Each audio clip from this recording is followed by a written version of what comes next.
우리는 너무나도 분명한 것을 전하는 일에는 두려움을 갖지 않습니다. 내가 경험한 것을 누군가에게 전할 때 내게 너무 확신이 있기 때문에 그 전하는 데에는 기쁨이 있죠. 그런데 확신이 없다면 전하지 못할 뿐만 아니라 그럼에도 전해야 된다면 그 전하는 중에는 우리 마음에 두려움이 있을 거예요. 왜냐하면 내가 확신이 없기 때문에. 그렇지만 내가 직접 보고 듣고 경험한 것이라면, 그것이 또 누군가에게 도움이 될 만한 일이라면 우리는 그것을 전하는 일을 주저하지 않고 기쁨으로 확신을 가지고 전할 수 있습니다. 오늘 본문에 베드로에게서 그런 모습을 확인할 수 있어요. 베드로가 지금 예루살렘에 사는 사람들과 또 온 유대인들 앞에서 예수님의 죽으심, 부활, 승천을 전하고 있습니다. 여러분, 예수님께서 승천하시기 전에 마지막 명령이 뭐였죠? 오직 성령이 너희에게 임하시면 너희가 권능을 받고, 어디부터 출발해요? 예루살렘과 온 유대와 사마리아와 땅끝까지 이르러 내 증인이 되리라. 예루살렘과 온 유다. 여러분, 지금 베드로가 예수 그리스도의 복음을 선포하는데 이 장소가 예루살렘이에요. 예루살렘에 사는 사람들이 있고요, 또 오순절 절기를 지키기 위해서 온 모든 유대인들이 모여 있습니다. 그 앞에서 예수 그리스도의 복음을 전하기 시작합니다. 예수님의 명령을 따라서 이 일을 시작하는 거죠. 오늘 본문 시작인 22절에 보니까 베드로가 말합니다. 이스라엘 사람들아, 이 말을 들으라. 베드로는 얼마 전까지 이스라엘 사람들 앞에서 이렇게 당당하게 말할 수 있었던 사람이 아니에요. 누군가 저 사람도 예수와 같은 당 사람이다 했던 말에도 막 두려워서 숨었던 사람입니다. 예수님을 부인하기까지 했던 사람이에요. 그런데 지금은 예수님을 시인하는 것을 넘어서 예수님을 전하고 있어요. 베드로가 이렇게 담대하게 예수님을 전하는 사람으로 변화될 수 있었던 것은 성령의 충만함을 받았기 때문입니다. 그런데 여러분, 성령의 충만함이 이렇게 많은 사람들 앞에서 예수님을 전하는 그 일을 가능하게 했지만, 베드로의 변화는 그날 딱 한순간에 변화된 건 아니에요. 그러니까 성령의 충만함으로 변화된 삶의 열매를 지금 맺고 있는 것이지, 선포를 하고 있는 것이지, 그가 변화되기까지는요 다양한 힘이 작용했다는 겁니다. 베드로가 변화될 수 있었던 가장 큰 능력은 부활하신 예수님을 만난 거예요. 부활하신 예수님께서 베드로와 제자들에게 찾아오셔서, 그들이 다 숨어 있었어요. 그때 찾아오셔서 처음 하신 말씀이 너희에게 평강이 있을지어다. 그러면서 숨을 내쉬셨어요. 이 숨은 십자가에 달려 죽기 전에 그 숨과 달랐어요. 부활의 숨이에요. 새 생명의 숨입니다. 그 숨을 제자들에게 뱉으시면서 하신 말씀이 성령을 받으라 하셨습니다. 제자들이 마음이 평안해졌어요.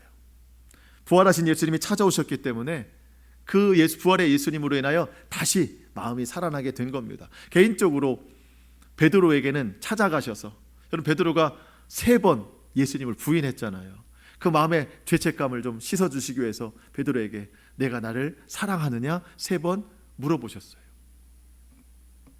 그리고 나서 주님이 아십니다 대답할 때 우리 주님이 하신 말씀이 베드로야, 이제 나를 따르라. 예전에 따르던 방식이 아니라 부활의 새 생명을 가지고 나를 따르라, 예수님이 말씀하십니다. 그렇게 부활하신 예수님께서 베드로를 찾아와 주셨고 용서해 주시고 다시 사명을 주셨기 때문에 이 베드로가 그 성령을 받는 자리까지 나아갈 수 있었던 거라는 거예요. 그 과정이 없었으면 그 자리에 있을 수도 없는 거예요. 근데 생각해 보면 베드로가 이렇게 예수님의 용서와 긍휼을 또 다시 사명을 받게 될 수 있었던 것은요, 베드로가 예수님을 부인하는 사건이 또 있었기 때문이에요. 만약 그 사건이 없었으면 예수님의 긍휼도 또 경험하지 못했을 거예요. 베드로는 넘어지고 실패했습니다. 부인했어요. 주님은 그 마음을 씻어주셨어요. 그래서 찾아오셨어요. 물론 그렇다고 우리가 예수님 찾아오시게 해야지 하면서 일부러 예수님을 부인하거나 일부러 죄 가운데 빠지지는 않습니다. 하지만 우리는 연약한 인생이에요. 실패할 수 있고 넘어질 수 있습니다. 하지만 그 넘어진 자리에 주님 다시 찾아와 주시고 손 내밀어 주시고 내가 나를 사랑하느냐 물어보시고 다시 한번 나를 따르라 사명 주신다는 거예요. 여러분, 베드로가 수많은 사람들 뒤에 나오지만 이날 회개하고 예수님을 믿은 사람이 3,000명이래요. 믿지 않은 사람들도 있겠죠. 그러니까 수천 명 사람 앞에서 예수 그리스도의 복음을 전할 수 있었던 건 그냥 딱 하루 성령의 충만함을 받은 그 사건 하나 때문만은 아니라는 거예요. 그것은 결정적인 계기가 된 거고 그 열매로 복음을 선포하는 거고 베드로가 이렇게 변화되기까지는 모든 과정이 다 필요했다는 겁니다. 처음 예수님을 만나서 제자로 따르던 그때부터 어느 날 빌립보 가이사랴에서 너희는 나를 누구랴 하느냐 할 때 주는 그리스도시요 살아계신 하나님의 아들이십니다.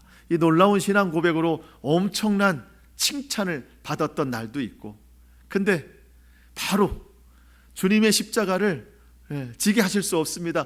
가로막았더니 주님이 바로 사탄아 내 뒤로 물러가라. 사탄 소리도 듣고요. 주님 십자가 앞에 부인하며 도망갔던 사건도 있었고 그럼에도 주님이 다시 찾아오셔서 용서하시고 긍휼을 베푸신 사건도 있고 또다시 사명을 주시고 그렇게 성령의 충만함을 받는 일, 여러분 이 모든 일들이 모아져서 오늘 본문에 베드로가 될 수 있었다는 거예요. 제가 드리고 싶은 말씀은 우리도 베드로와 같은 이런 사명을 꿈꾸잖아요. 많은 사람들에게 주의 복음을 전하는 일. 우리가 이렇게 막 수천 명 앞에서 예수의 복음을 전하는 일은 막 거의 없을 수 있어요. 하지만 한 사람 한 사람 만나는 사람들마다 예수의 복음을 전하는 일, 우리가 그 일을 하면서 살아가야 되지 않겠습니까? 그런데 그 일을 행하기까지는 우리가 바라는 게 늘 주님 성령 충만해서 주님 베드로와 같이 하게 하옵소서. 우리 이제 그 기도만 하는데 여러분 물론 성령 충만해야 이 일을 할 수 있지만 단지 그날 한번 확 변해가지고 될 수 있는 일은 아니라는 거예요. 여러분 주님은요 베드로가 예수님을 모른다고 부인했던 그 사건까지도 사용하십니다. 그것 때문에 주님이 찾아오신 거잖아요. 여러분 어제 혹시 믿음에 실패하셨습니까? 여러분 요즘에 믿음 앞에 좌절하시고 넘어진 적 있으십니까? 여러분 너무 절망하거나 좌절하지 마세요. 그것도 주님이 사용하신대요. 나의 절망 가운데 주님이 찾아오실 일이 있다는 거예요. 좌절한 일에 주님이 새로운 소망을 주시기도 하신다는 겁니다. 오늘처럼 이렇게 하나님을 예배하고 말씀을 듣고 찬양하는 것 오늘 하루로 끝나는 일도 아니라는 거예요. 하나님이 오늘을 기억하시고 주님께서 나를 사용하시고자 하는 그때 오늘의 이 모든 예배, 말씀, 기도가 다 필요한 양식이 된다는 거예요. 여러분 모든 것을 합력하여 선을 이루시는 하나님, 이 뜻은요 우리가 협동해서 하나님의 일을 이루자 그런 뜻이 아니에요. 나에게 일어난 모든 좋은 일, 좋지 않은 일, 실패한 일, 성공한 일, 은혜 받은 일, 좌절한 일, 이 모든 일을 다 합하여서 하나님이 선을 이루신다는 뜻이에요.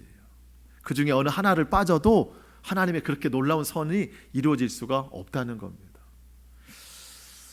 여러분 실패 때문에 너무 좌절하지 마시고 사실 더 두려운 건 하나님이 주신 은혜 때문에 또 교만해지면 안 된다는 겁니다. 베드로가 너무 은혜를 받아서 주님보다 앞선 일들이 얼마나 많아요. 그것도 우리가 좀 조심해야 돼요. 그래서 실패 때문에 너무 좌절하지 말고 주신 은혜에 너무 교만해서 주님 앞에 서지 말고 나에게 일어나는 모든 일, 이 모든 일을 합력하여 주님께서 선을 이루시는구나. 오늘 베드로처럼 이렇게 주의 말씀을 선포하는 일에 이 모든 일을 다 사용하시는구나. 우리 삶의 모든 것에 의미가 있음을 알고 주님 앞에 모든 것을 내어 맡기고 주님의 행하심을 따라 우리 기쁨으로 순종하며 살아가는 우리 인생이 될 수 있기를 축복합니다. 베드로가 선포하는 현장을 좀 보겠습니다. 여러분 22절입니다. 이스라엘 사람들아 이 말을 들으라. 너희도 아는 바와 같이 하나님께서 나사렛 예수로 큰 권능과 기사와 표적을 너희 가운데에서 베푸사 너희 앞에서 그를 증언하셨느니라. 여러분 이스라엘 사람들은 하나님을 믿는데 예수님을 믿지 않아요. 믿지 않을 뿐만 아니라 그들이 예수님을 십자가에 못 박아 죽게 했습니다. 오늘 본문에 너희가 법 없는 자들의 손을 빌려 못 박아 죽였다. 예수님을 실제로 십자가에 판결을 내린 것은 총독이고 실제로 예수님을 십자가에 못 박은 것은 로마 군사들이지만 그 일의 주동자들은 다 이스라엘 사람들이라는 겁니다. 그 사람들 앞에서 베드로가 선포하는 거예요. 이스라엘 사람들아 이 말을 들으라. 너희도 아는 바와 같이. 이스라엘 사람들은 뭐를 안다고 하는 걸까요? 하나님께서 나사렛 예수로 큰 권능과 기사와 표적을 너희 가운데 베푸사 그 앞에서 그를 증언하셨느니라. 그러니까 이스라엘 사람들은 예수님을 믿지는 않지만 예수님께서 행하신 권능, 기사, 표적을 다 보고 들어서 아는 사람들이라는 거예요. 자, 여러분 예수님이 행하신 첫 번째 기적이 뭐죠?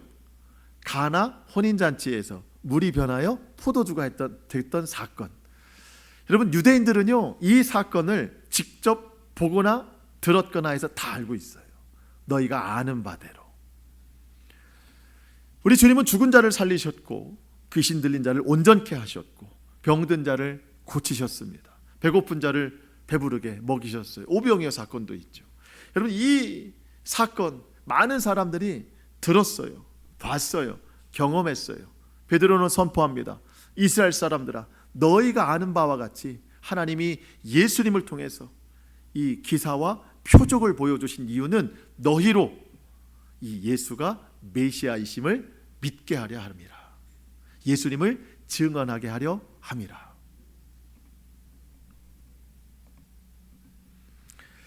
그런데 이스라엘 사람들은 아는 바대로 아는 건 많아요. 그런데 하나님이 그 알게 하신 이유대로 예수님을 메시아로 믿지는 않았다는 겁니다.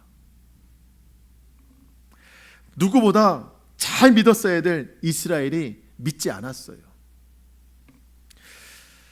저는 이것을 보면서 어쩌면 이것이 오늘날 교회의 모습이 아닌가 그런 생각이 들었어요. 누구보다 예수님을 잘 믿어야 되는 교회인데, 누구보다 예수를 잘 믿어야 되는 우리 그리스도인들인데 예수님을 잘 믿지 않고 있지는 않은가. 아는 건 많아요. 너희가 아는 바대로. 유대인들은 예수님에 대해서 많이 알거든요. 그런데 믿지 않아요. 우리도 아는 게 많아요. 그런데 아는 만큼 믿지는 못하고 있어요. 왜 예수님을 믿지 못할까? 잘못 믿고 있기 때문입니다. 여러분, 우리가 예수님을 믿는다고 하는 것은요, 예수님만 믿는다는 뜻이에요. 그런데 우리는 예수님 외에 다른 믿는 게 너무 많아요. 그러니까 아는 게 너무 많아요. 근데 믿지는 않아요. 예수님만 믿어야 되는데 다른 것을 다 믿는다고 하는 건 예수님을 믿지 않는다는 뜻이에요. 나에게 도움이 될 만한 것들 얼마나 의지하고 믿는지 몰라요. 어느 때는 예수님보다 더 빠른 응답이 될 것 같으면 오히려 그걸 더 믿고 있어요. 어떤 이들은 반문합니다. 난 그렇지 않아. 난 예수님만 믿어. 그래서 어떻게 믿나 봤더니 예수님을 믿는 게 아니라 예수님의 권능과 기사와 표적만을 믿어요. 하나님이 그 표적을 주심은 예수님이 메시아이심을 증언하기 위해서 보여주신 것뿐입니다. 그런데 그렇게 해서 예수님을 믿어야 되는데 많은 사람들이 그 예수님을 믿지 않고 하나님이 보여주신 표적과 기사만 믿는다는 거예요. 이 또한 예수님을 믿지 않는 거예요. 또 어떤 사람들은 오랜 시간 동안 신앙생활을 해왔다고 하는데 교회라는 건물만 왔다 갔다 하는 거예요. 교회만. 아는 바는 많아요. 뭐에 대해서 아는 바가 많을까요? 이제 교회에 대해서, 교회 생활에 대해서는 아는 바가 많아요. 근데 정작 예수님에 대해서는 몰라요. 교회만 왔다 갔다 하니까. 예수님에 대해서도 알지 못하고 믿지도 못해요. 여러분, 우리 분명하게 깨달아야 됩니다. 예수님이 필요한 건 교회 밖이 아니라 교회 안에 있는 우리에게 더 필요하다는 거예요. 당연히 믿어야 될 이스라엘 사람들이 믿지 않는 것을 보면서 우리도 당연히 예수님을 잘 믿어야 되는 우리가 예수님을 잘 믿지 않는 것을 우리 깨달아야 돼요. 복음이 세상에만 필요한 게 아닙니다. 구원이 세상에만 필요한 게 아니에요. 교회에도 구원이 필요해요. 아직 구원 못 받은 일들이 많거든요. 아직 복음을 받아들이지 않은 사람들이 많거든요. 저와 여러분이 먼저 예수님 잘 믿기를 축복합니다. 잘 믿는다는 건요, 바르게 믿는다는 거예요. 우리 예수님을 성경의 이름과 같이 바르게 믿어야 돼요. 그래서 아는 것과 믿는 것이 하나가 되어서 믿음의 장성한 분량에 이르도록 우리는 쉬지 말고 믿음의 경주를 잘 해나가야 될 것입니다. 자, 베드로는 아주 담대하게 예수님을 전합니다. 여러분 23절, 24절입니다. 그가 하나님께서 정하신 뜻과 미리 아신 대로 내준 바 되었거늘 너희가 법 없는 자들의 손을 빌려 못 박아 죽였으나 하나님께서 그를 사망의 고통에서 풀어 살리셨으니 이는 그가 사망에 매여 있을 수 없었습니다. 여러분, 베드로가 매우 놀라운 진리를 선포합니다. 예수님이 십자가에 달려 죽으신 건 이스라엘 사람들에 의해서 법 없는 자들의 손에 의해 행하진 줄로만 알았는데 이게 하나님의 정하신 뜻이었다는 거예요. 사람들이 자기들 생각으로 이 일을 해낸 줄 알았는데 이게 하나님의 뜻이었다는 거예요. 이 매우 깜짝 놀랄 일입니다. 이스라엘 사람들은 예수님을 신성모독으로 고발했어요. 예수님을 사기꾼이다, 바알세불이 들어가 있다, 이런 식으로 예수님을 막 몰아붙였습니다. 결국 예수님이 십자가에 달리신 모습을 보고 우리가 승리했다, 우리가 하나님 나라를 지켜냈다, 그렇게 환호성을 지르던 사람들이 이스라엘 사람들이에요. 근데 지금 베드로가 선포하는 게 이게 우리가 해낸 일인 줄 알았는데 예수님이 십자가에 달리신 일이 하나님이 정해놓은 뜻이다, 깜짝 놀랄 일인 거예요. 마음에 찔림이 생기기 시작합니다. 하나님이 정해놓으신 일에 우리가 불의의 도구로 사용됐구나. 하나님이 모든 인생을 구원하시기 위해서 십자가에 달려 죽게 하신 그 예수를 내 손으로 직접 못 박아 죽게 했구나. 여러분, 마음에 찔림이 오기 시작하는 거예요. 그런데 하나님께서 그 예수님을 사망에 머물러 계시지 않게 하시고 그 사망의 고통에서 풀어 살려주셨습니다. 왜요? 모든 죄인들을 구원하시기 위해서. 이스라엘 사람들이 더 마음에 찔림이 오는 것은요, 내가 직접 못 박은 그 예수님이 부활하셔서 나의 죄를 용서하시러 다시 오셨구나. 이게 깨달아지기 시작하는 거예요. 그래서 여러분 37절에 보면 그들이 이 말을 듣고 마음에 찔려, 베드로의 설교를 듣고 마음이 찔려지기 시작하는 거예요.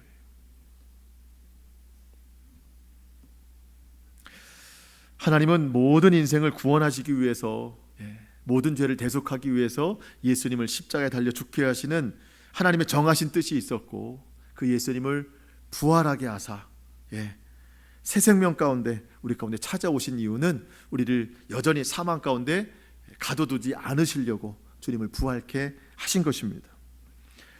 여러분, 하나님의 사랑은 우리의 죄보다 큽니다. 그렇기 때문에 우리를 용서하시고, 그렇기 때문에 우리를 구원해 주신 거예요. 저와 여러분을 사망의 고통에 버려두지 아니하시고 또 절망과 낙심에 매여 있지 않게 하시려고 예수님을 부활케 하셨습니다. 우리를 부르시고 새 생명 가운데 나아가게 하셨습니다. 여러분, 우리가 부디 정말 소망하기를, 저와 여러분이 하나님께서 정하신 뜻에 불의의 도구로 사용되지 말고 의의 도구로 사용될 수 있기를 축복합니다. 하나님이 우리 각자에게도, 우리 가정에게도, 우리 인생에도 정하신 계획이 다 있어요. 우리는 그 하나님의 정하신 뜻대로 살아가야 됩니다. 그분이 그런 생각할 수 있죠. 그러면 뭐 내 인생 다 정해 놓으셨나? 그러면 내가 살아가는 게 아니고 하나님께서 정해 주신 뜻대로 그냥 내가 따라가는 것인가? 우리 그렇게 생각할 수 있는데 여러분, 그렇지 않아요. 여러분, 하나님의 우리를 향한 예정하신 계획이 있어요. 계획도 있고 또 우리가 그 뜻을 따라가는 우리의 의지, 자유의지라고 하는데 그것도 있는 거예요. 이게 다른 게 아닙니다. 여러분, 목적지에 가려고 할 때 길이 여러 가지가 있습니다. 우리 인생도 길이 여러 가지가 있어요. 하나님이 원하시는 건 가장 안전한 길이에요. 온전한 길입니다. 그 하나님의 길이 있어요. 하나님은 그 길을 오라 하십니다. 근데 우리는 불의의 도구로 자꾸 엉뚱한 길을 향해 나아가죠. 그 길을 어떻게 알까요? 하나님의 정하신 길을 우리는 알 수 없어요. 그래서 물어봐야 돼요. 어떻게 물어봐야 되죠? 기도해야 되는 거예요. 하나님, 나를 향한 하나님의 정하신 뜻이 무엇인지 하나님 말씀해 주시옵소서. 우리 가정을 향한 하나님의 정하신 뜻이 무엇인지 하나님 말씀해 주시옵소서. 그럼 하나님께서 우리에게 응답하시는데 어떻게 응답하시나요? 성경을 통해서 응답하세요. 성경을 통해서. 저는 여러분, 성령과 이 성경은 일치한다고 생각합니다. 성령 받은 사람이 하나님 앞에 그 정하신 뜻을 위해서 기도하면 하나님은 성경을 통해서 말씀하십니다. 왜? 이 성경은 성령의 감동을 통해서 지어진 것이기 때문이에요. 그러니까 우리가 하나님의 뜻을 구할 때 기도로 구하면 말씀으로 응답해 주세요. 어쩌면 오늘도 여러분이 하나님 앞에 마음의 간절함이 있을 때 설교 중에 응답이 올 수도 있어요. 또 여러분이 개인적으로 하나님 말씀 묵상할 때 그 중에 응답이 되는 말씀이 올 수도 있어요. 그 말씀에 순종한다면 그것이 하나님 정해 주신 뜻에 순종하는 거예요. 의의 도구로 사용이 되는 겁니다. 우리가 그렇게 주님 앞에 올바로 사용되기를 원합니다. 예비하신 주님의 길을 따라가는 하나님의 이름을 우리가 뭐라고 불러요? 여호와 이레. 주님이 내 길을 예비하셨으니 내가 그 길을 따라갑니다. 여호와 이레. 저와 여러분의 삶에 이 여호와 이레의 축복이 늘 충만할 수 있기를 축원합니다. 베드로는 예수님의 이 부활이 갑작스러운 사건이 아니라 이미 오래전에 선지자로부터 예언된 사건이라고 오늘 말씀을 선포하는데, 우리가 아는 선지자들이 아니라 다윗의 시편을 통해 이게 예언이 되라고 말을 하는 거예요. 여러분, 이게 매우 놀라운 일입니다. 다윗의 시편을 통해 예언이 됐다. 여러분, 오늘 25절 이하에 나오는 말씀은 시편 16편의 말씀이거든요. 시편 16편. 이스라엘 사람들은요, 다윗이 지은 시는 다 다윗 자신을 이야기한 노래라고 생각해요. 근데 지금 베드로가 성령의 감동을 받아서, 여러분, 이 시편은 다윗이 고백했지만 예수님의 부활을 예언한 시편입니다 라고 말하니까 이게 놀랄 수밖에 없는 거예요. 여러분 보실까요? 오늘 25절부터 그게 기록이 되어 있습니다. 다윗이 그를 가리켜 이르되, 여기서 그는 누구인가요? 예수님이시죠. 네. 근데 이스라엘 사람들은 다윗이 다윗을 노래했다고 생각해요. 근데 베드로가 지금 바꿔서 해석하는 거죠. 다윗이 그를 가리켜 이르되 내가 항상 내 앞에 계신 주를 배웠으며 나로 요동하지 않게 하기 위하여 그가 내 우편에 계시도다. 보통 이스라엘 사람들은요, 내가 항상 내 앞에 계신 주를 배웠으며, 이스라엘 사람들은 다윗이 항상 주님 앞에 있었다 이렇게 해석했었어요. 다윗의 노래로. 그러면서 나로 요동치 않게 하기 위하여 그가 내 우편에 계셨다. 하나님이 나를 요동치 않기 위해서 하나님이 항상 내 우편에 계셨다. 이렇게 사람들은 해석했다고요. 이 말을. 그래서 26절, 그러므로 내 마음이 기뻐하였고, 다윗이 기뻐했다고 해석했어요. 내 혀도 즐거워하였으며 육체도 희망에 거하리니. 근데 문제가 뭐냐면 27절이 해설이 안 되는 거예요. 27절이 다윗으로 고백하다 보니까. 27절 볼까요? 이는 내 영혼을 음부에 버리지 아니하시며. 여기까지는 괜찮아요. 근데 주의 거룩한 자로 썩음을 당하지 않게 하실 것이미로다. 28절, 주께서 생명의 길을 내게 보이셨으니 주 앞에서 내게 기쁨이 충만하게 하시리로다 하였으므로. 만약 다윗의 고백이라면 다윗의 이 죽은 육체가 썩으면 안 되는 거예요. 썩지 않게 하심으로. 그런데 베드로가 이 부분을 해석합니다. 가장 핵심적인 부분이 27절이었거든요. 이는 내 영혼을 음부에 버리지 아니하시며 주의 거룩한 자로 썩음을 당하지 않게 하실 것이미로다. 자, 이 부분을 해석하는데, 자, 여러분 29절 보세요. 형제들아, 내가 조상 다윗에 대하여 담대히 말할 수 있느니 다윗이 죽어 장사되어 그 묘가 오늘까지 우리 중에 있도다. 다윗은 죽어서 뼈가 다 썩었다. 그러니까 내가 썩음을 당하지 않게 하리로다. 이건 다윗의 고백이 될 수 없다는 뜻이에요. 그러면 다윗이 이거를 누군가에 대한 예언으로 한 게 아니겠느냐, 이렇게 해석하는 거예요. 30절, 그는 선지자라. 우리가 다윗을 왕으로 알고 있지만 다윗은 선지자입니다. 선지자는 뭐예요? 예언하는 사람, 앞으로 올 메시아를 선포하는 사람. 하나님이 이미 맹세하사 그 자손 중에서 한 사람을 그 위에 앉게 하리라 하심을 알고, 다윗은 하나님의 약속을 들었거든요. 너의 씨를 통하여 영원한 왕이 세워지게 할 것이다. 다윗이 그 말을 믿었다는 거예요. 31절, 미리 본고로 그리스도의 부활을 말하되. 다윗이 그리스도의 부활을 말한 거예요. 그가 음부에 버림이 되지 않고 그의 육신이 썩음을 당하지 아니하시리라 하더니, 예수님이 썩음을 당하지 않고 부활하셨다는, 베드로가 이걸 해석해내는 거예요. 성령을 통해서. 그래서 32절, 이 예수를 하나님이 살리신지라 우리가 다 이 일의 증인이로다. 예수님이 썩지 않고 살아나신 것 우리가 다 봤다는 거예요. 여러분, 다윗은 예수님보다 1000년 앞선 사람입니다. 그런데 뒤에 오실 메시아를 예언했다는 거예요. 그분과 함께 자신도 부활할 것을 소망했다는 겁니다. 여러분, 예수님의 죽음과 부활은 갑작스러운 사건이 아니라는 겁니다. 하나님의 정하신 뜻이에요. 오래전 선지자를 통해서 예언된 말씀입니다. 그래서 중요한 사실, 모든 성경은 한 가지만 말하고 있다는 거예요. 그게 뭐죠? 오직 구원은 예수 그리스도에게만 있다는 거예요. 그게 성경의 하나의 주제예요. 구약과 신약에 오직 구원은 예수님께만 있습니다. 저와 여러분의 유일한 구원이 오직 예수님께만 있다는 거예요. 베드로를 포함한 120명의 사람들이 우리가 이 일의 증인입니다. 그렇게 선포하고 나섰어요. 우리도 예수님만 나의 유일한 구원이심을 내가 증인이 되어야 된다는 겁니다. 여러분, 예수님이 누구 죄 때문에 돌아가셨어요? 누구 죄 때문에? 한번 해보세요. 내 죄 때문에. 내 죄 때문에, 내 죄를 씻으려고 십자가에 달려 죽으셨어요. 예수님 누구 때문에 부활하셨어요? 나 때문에 부활하셨잖아요. 지금 예수님 어디 가셨어요? 우리 천국집 계약하러 가셨다니까요. 거처를 예비하러 가셨잖아요. 누구 집이에요? 내 집. 하나님 집이지만 나의 거처를 예비하러 가셨습니다. 주님이 때가 되면 어느 때인지 모르지만 다시 오십니다. 누구를 데려가시려고? 나를 데려가시려고.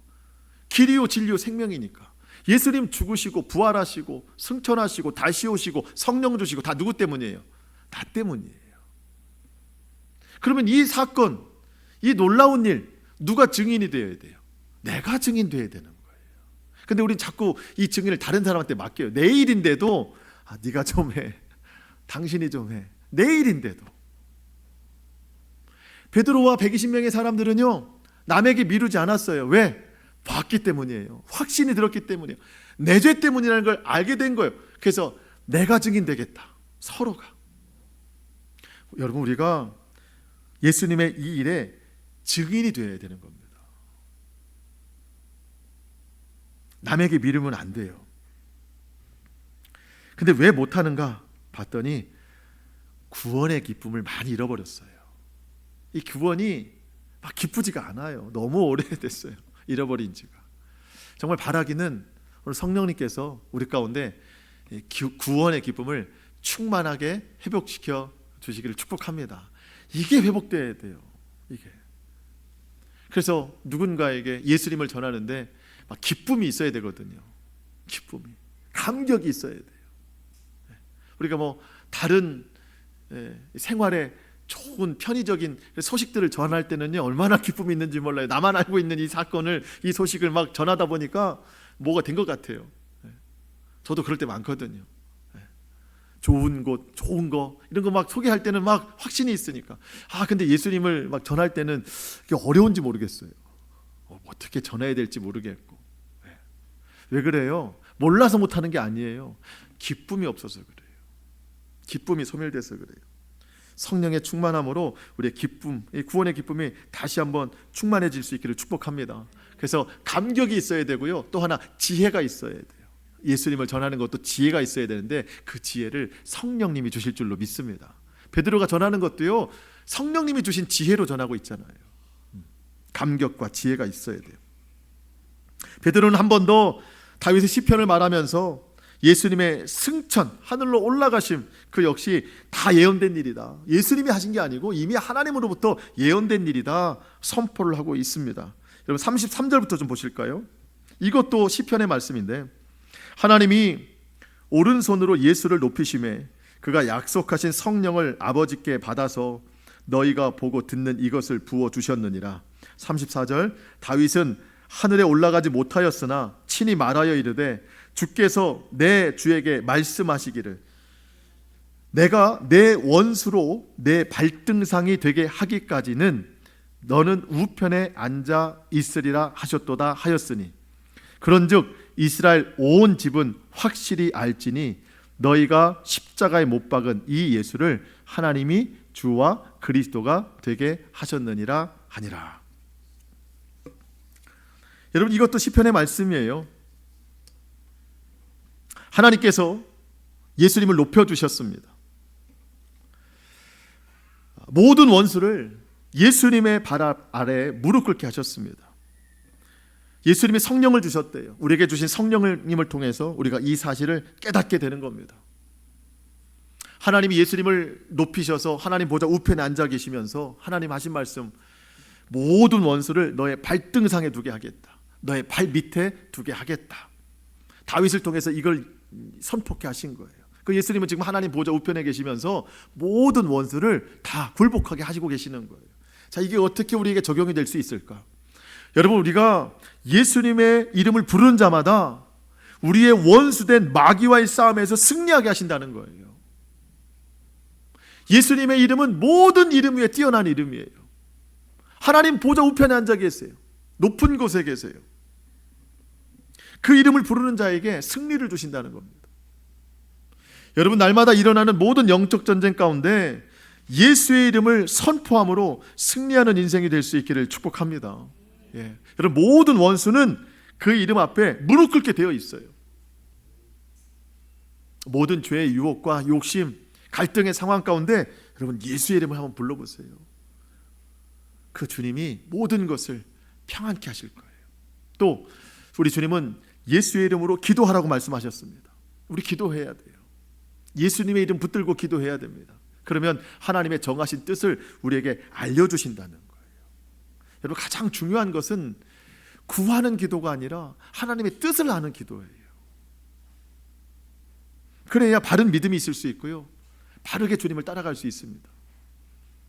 여러분 늘 기도하세요. 하나님, 나에게 정하신 하나님의 뜻이 무엇입니까? 오늘 하루 살아가는 나의 정하신 뜻이 무엇이고 우리 가정 가운데 정하신 하나님의 뜻이 무엇입니까? 주님, 성령을 통해서 말씀하여 주시옵소서. 그럼 하나님이 반드시 저는 말씀하여 주시리라고 믿습니다. 여러분, 이 베드로가 이렇게 선포하는 것도요, 다 생각해서 하는 게 아니에요. 베드로가 설교 준비한 게 아니에요. 막 방언으로 막 기도하고 있는데 사람들이 와서 막 조롱하잖아요. 저 술 취해서 그렇다. 근데 베드로가 해명하는 거죠. 우린 술 취해서 그런 것이 아니다. 성령이 충만하게 임해서 성령이 말하게 하신 것이다. 그러면서 담대하게 복음을 선포하기 시작하는 거예요. 누가 시켜서 한 게 아니라 성령의 감동으로 하게 한 거예요. 주의 복음, 주님이 왜 죽으셨는지, 주님이 어떻게 부활하셨는지, 또 우리에게 어떻게 약속하셨는지를 자기가 보고 들은 거를 선포하다가 성령님이 주시는 깨달음으로 이 구약의 시편을 말하게 된 거예요. 준비해서 말한 게 아니에요. 저는 준비해도 잘 안 되는데 이렇게 오랜 시간 막 준비해도 성령이 역사하시지 않으면 잘 안 되거든요. 근데 베드로는요, 성령이 충만하니까 이게 막 성령이 주시는 마음으로 시편을 막 말씀하는데 너무나도 놀라운 적용이 되는 거죠. 이스라엘 사람들이 막 깨닫지 못했던 일들이 막 깨달아지기 시작하는 겁니다. 여러분, 성령님은 그런 분이라고 믿습니다. 저도 이 말씀의 준비가 잘 안 될 때 늘 기도해요. 성령님, 깨달음을 주시옵소서.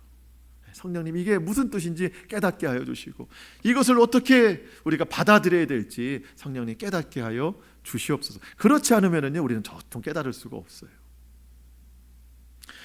여러분 꼭 기억하세요. 베드로의 실력이 아니라는 거예요. 이렇게 선포하는 게 성령님이 주신 은혜라는 거예요. 그러면 우리도 할 수 있다는 거예요.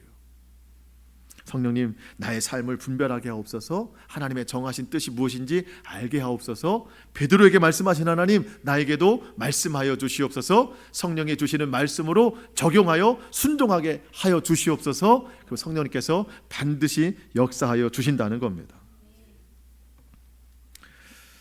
우리 마지막 구절 한번 보고 마치겠습니다. 36절 보시면, 그런즉 이스라엘 온 집은 확실히 알지니 너희가 십자가에 못 박은 이 예수를 하나님이 주와 그리스도가 되게 하셨느니라.